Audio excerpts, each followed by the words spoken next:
The gathering storm. The bridge of the Vorthak flagship Eternal Dominance hummed with quiet efficiency as General Kylex reviewed the latest intelligence reports.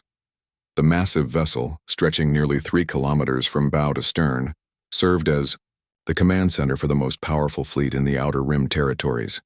Through the crystalline viewport, Kylex could see the formation of 150 warships that answered to his command, each one a testament to Vorthak military supremacy. For over 4 centuries, the Vorthak Empire had maintained absolute control over this sector of space. Their purple and gold banners struck fear into the hearts of countless species, from the insectoid Chirathi to the aquatic Beltar.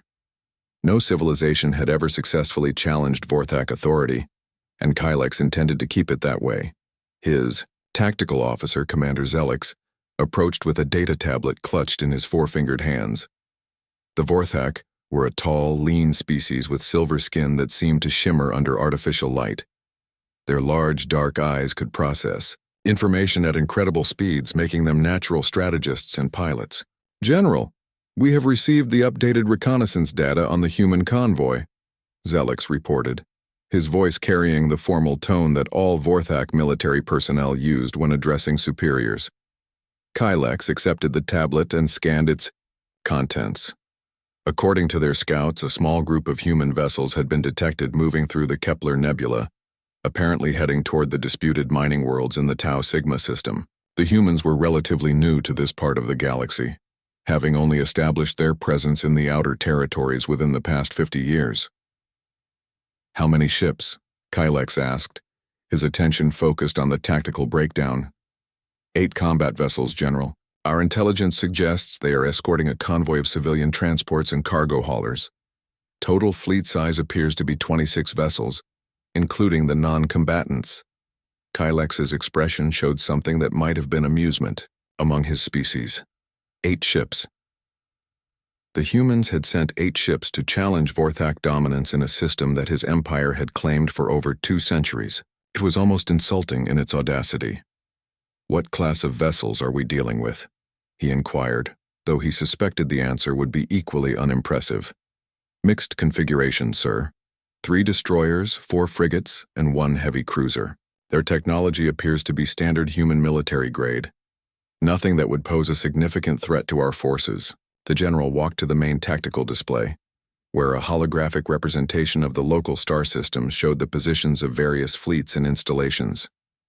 The human convoy appeared as a small cluster of blue dots, moving steadily toward the mining worlds that contained some of the richest deposits of rare minerals in the sector. Those worlds belonged to the Vorthak Empire and had for longer than humanity had possessed faster-than-light travel. The fact that these newcomers thought they could simply claim them was a challenge that could not go unanswered. "What do we know about their commanding officer?" Kylex asked. Zelix consulted his tablet again. "The escort fleet is under the command of one Sarah Chen, a human female with extensive experience in their merchant marine and military services. She has served in several defensive actions during human colonial expansion efforts." "Defensive actions," Kylex repeated, savoring the words. That explained much. The humans had never been the aggressors in any major conflict that Vorthak intelligence had recorded. They were defenders, protectors of civilians and trade routes. Such thinking bred caution and restraint, qualities that made for excellent merchants but poor warriors. Commander Zelix seemed to read his superior's thoughts. "Shall I signal the fleet to prepare for battle, General? Our force should be sufficient to destroy their entire convoy within a matter of minutes." Kylex considered the tactical situation carefully. 150 Vorthak warships against 8 human escorts. Even if the humans fought with desperate courage, the outcome was predetermined. But there was something to be said for making a statement, for ensuring that other species understood exactly what happened to those who challenged Vorthak authority. "Signal the human commander," he decided. "I wish to speak with her directly before we begin." The communications officer, a young Vorthak named Trixis, worked her controls with practiced efficiency. Within moments, the main display flickered to life, showing the bridge of the human heavy cruiser. The contrast between the 2 command centers was immediately apparent. where the Vorthak Bridge was spacious and elegant. With flowing curves and artistic design elements, the human bridge was compact and utilitarian. Every surface seemed to have a purpose. Every control was within easy reach of the operators. It spoke of a species that valued function over form, efficiency over beauty, and standing in the center of it all was Commander Sarah Chen. She was smaller than Kylex had expected, though he knew that humans were generally shorter than Vorthak. Her dark hair was pulled back in a practical style, and she wore a uniform that was clean but showed signs of long service. When she looked directly into the camera, her brown eyes held an expression that the general found difficult to read. "I am General Kylex of the Vorthak Empire," he began, using the formal diplomatic protocols. "You are in violation of Imperial territory. Withdraw immediately or face the consequences." Chen's response came without hesitation. "General, I am Commander Sarah Chen of the Terran Colonial Defense Force. We are escorting legitimate mining operations to worlds that are not under any recognized government control. We have no intention of withdrawing." The audacity of her response sent a ripple of surprise through the Vorthak bridge crew. Kylex himself felt his skin flush with the deeper silver that indicated strong emotion among his people. "Commander, you are facing 150 vessels of the Imperial fleet. Your 8 ships cannot possibly prevail in combat. I am offering you the opportunity to leave with your lives." For a moment, something that might have been sadness flickered across Chen's features. Then she straightened her shoulders and looked directly into the camera. "General, with respect, you clearly don't understand who you're dealing with. These aren't just 8 ships. These are 8 ships carrying human crews who swore an oath to protect the people in those cargo vessels. We have families aboard those transports, children who are looking for new homes among the stars. We won't abandon them, regardless of the odds." The transmission ended abruptly, leaving the Vorthak bridge in stunned silence. Commander Zelix was the first to speak. "General, surely she realizes that resistance is futile. Perhaps she is attempting to buy time for the civilian vessels to escape." Kylex studied the tactical display, watching the human formation. The 8 escort ships had moved into a defensive pattern around the slower cargo vessels, but they showed no signs of attempting to flee. Instead, they seemed to be preparing for battle. "Run a detailed scan of their ships," he ordered. "I want to know everything about their weapons, their defenses, and their capabilities." As his sensors officer worked, Kylex found himself thinking about Commander Chen's words. There had been something in her voice, a quality that he had rarely encountered in his long military career. It was not the desperation of someone facing certain death, nor the bravado of a warrior trying to intimidate a superior foe.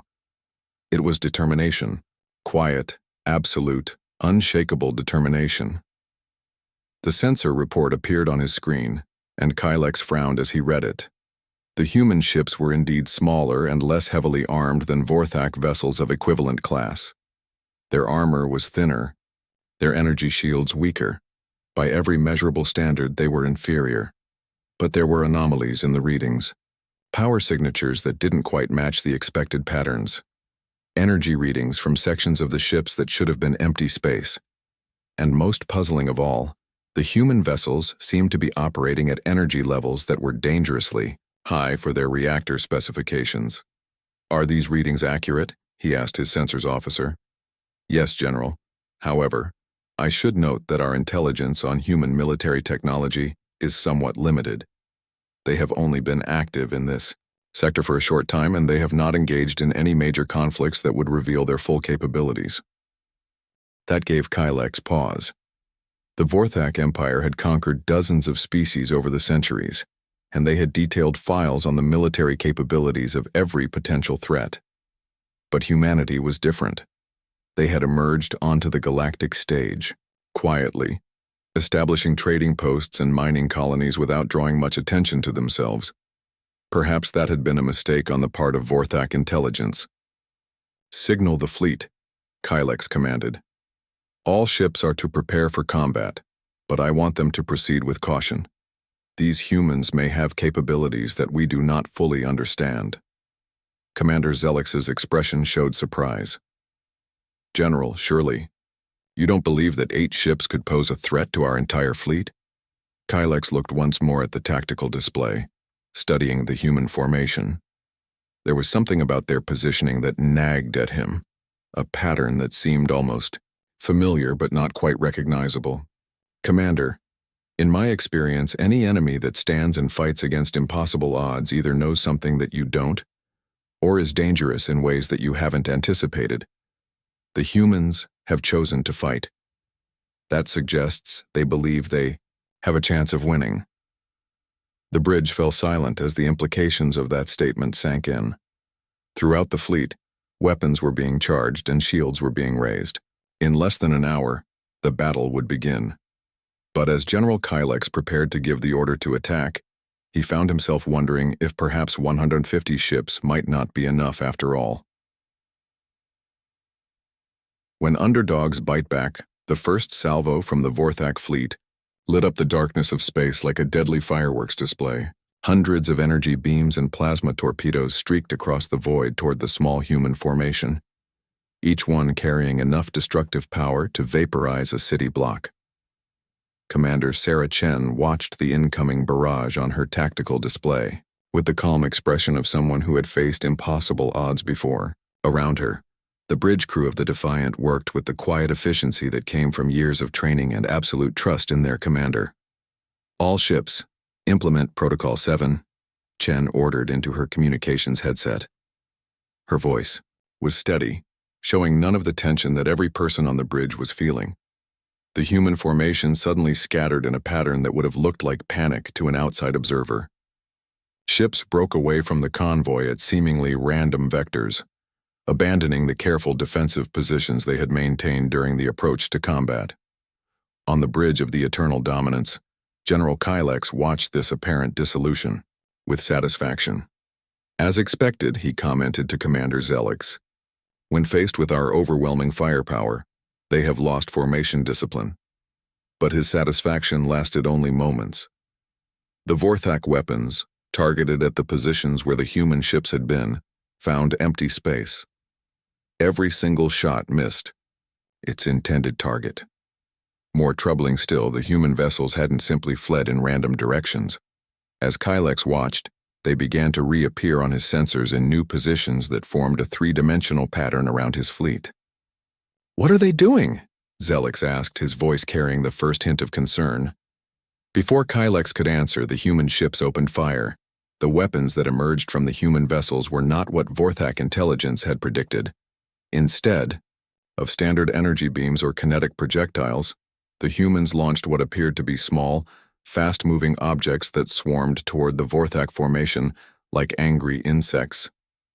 "Sensor officer, identify those projectiles," Kylex commanded. "Sir, they appear to be some form of guided munition. But the technology is unlike anything in our databases. They're moving too fast for conventional missiles, but they're not energy weapons either." The first wave of human projectiles reached the outer edge of the Vorthak formation, and Kylex received his answer in the most dramatic way possible. The small objects attached themselves to the hulls of his ships and began boring through the armor with focused energy beams that seemed to burn with the intensity of miniature suns. "Mining drones," Commander Chen's voice came across the communication channel. "Modified for military use. We've been perfecting this technology for 50 years in the asteroid belts of human space. Your ship's armor might as well be made of paper." Across the Vorthak fleet, damage reports began flooding in. The human mining drones were incredibly efficient at what they did. Within minutes, several of Kylex's smaller vessels were reporting critical hull breaches and system failures. But the surprises were just beginning.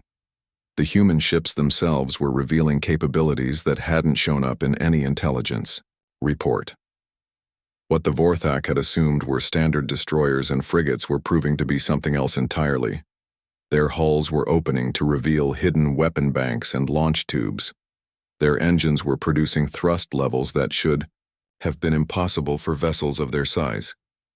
"General," his tactical officer reported, "the human vessels are not what they appeared to be. Our initial scans were somehow deceived. These appear to be purpose-built warships disguised as civilian escorts." Kylex studied the tactical display as the truth became clear. The humans had allowed the Vorthak to scan their ships, had let them believe they were facing lightly armed escorts. But what they were actually confronting was a fleet of warships that had been specifically designed to fight against superior numbers. Commander Chen's voice came across the communication channel. Again. You wanted to know who you were dealing with, General. My name is Sarah Chen, and before I became a convoy escort, I spent 15 years as a tactical analyst for the Terran Strategic Defense Command. I've studied every major fleet engagement in recorded history, including several of your own victories. The human heavy cruiser, which had appeared to be the largest vessel in their formation, suddenly revealed its true nature. Panels along its hull slid away to expose weapon systems that were unlike anything the Vorthak had ever seen. Energy beams emerged that seemed to bend space itself, creating gravitational distortions that pulled Vorthak ships out of formation. She's using gravitational manipulation technology, Kylex's science officer reported, his voice filled with disbelief. The humans have somehow weaponized artificial gravity. But Chen wasn't finished. You see, General, we knew you would come. Your empire has a pattern of expansion that's been consistent for over 3 centuries. You always send overwhelming force against new territories to establish dominance. We were counting on it. The human formation was moving now, not in the chaotic scatter it had appeared to be at first, but in a carefully orchestrated dance that seemed to anticipate every move the Vorthak fleet made. Ships appeared where Kylex least expected them, launching attacks against his vessel's weak points with surgical precision. How are they predicting our maneuvers? Commander Zelix demanded. Kylex was beginning to understand. The humans hadn't just studied Vorthak tactics, they had designed their entire battle plan around exploiting them. Every standard Vorthak formation had weaknesses that had never mattered when facing conventional enemies. But the humans had found those weaknesses and built weapons specifically designed to exploit them. The tide of battle was turning with shocking speed. Vorthak vessels that had entered the engagement expecting an easy victory were finding themselves outmaneuvered and outgunned by ships they had initially dismissed as inferior. General, we're receiving surrender requests from 12 of our vessels, the communications officer reported. They've suffered critical damage and are requesting permission to withdraw. 12 ships. In less than 30 minutes of combat, the humans had disabled 12 Vorthak warships. It should have been impossible. Commander Chen's voice cut through the chaos on the bridge. General Kylex, I'm offering you the same choice you offered me. Withdraw now and your remaining ships can leave intact. Continue this engagement, and I cannot guarantee their survival. The audacity of the statement sent a shock through the Vorthak bridge crew. A human commander, leading 8 ships against 150, was offering terms to the Vorthak Empire. But as Kylex looked at his tactical display, he realized that the impossible had become reality. His fleet, which had entered this engagement with overwhelming numerical superiority, was being systematically dismantled by an enemy that understood warfare in ways the Vorthak had never imagined. How? He asked, opening a direct channel to Chen's ship. How did your species develop such capabilities? Chen's image appeared on his screen, and for the first time, Kylex saw her smile. It was not a pleasant expression. General, humans have been fighting each other for our entire recorded history. We've perfected the art of warfare through thousands of years of conflict. When we finally reached the stars, we brought that knowledge with us.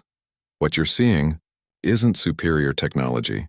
It's superior understanding of how to use the technology we have. The human commander gestured toward something off-screen. Every ship in my escort fleet is crewed by veterans of the colonial defense wars.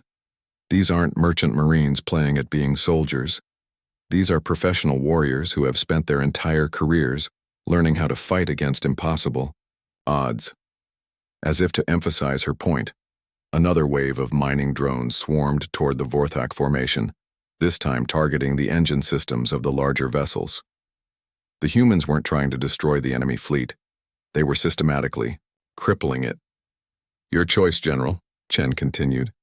You can withdraw now with the majority of your fleet intact, or you can continue this engagement and discover exactly how much damage 8 human ships can inflict on 150 Vorthak vessels.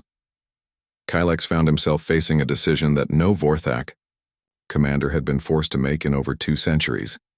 Retreat from an enemy that should have been inferior in every measurable way, or continue a battle that was rapidly becoming a disaster for his forces. He looked at the tactical display one more time, watching as his ships struggled to adapt to an enemy that seemed to anticipate their every move. The humans had turned the entire engagement into a chess match, and they were winning because they understood the game better than their opponents. "Signal the fleet," Kylex ordered, his voice heavy with the weight of unprecedented defeat. "All ships are to withdraw to the edge of the system."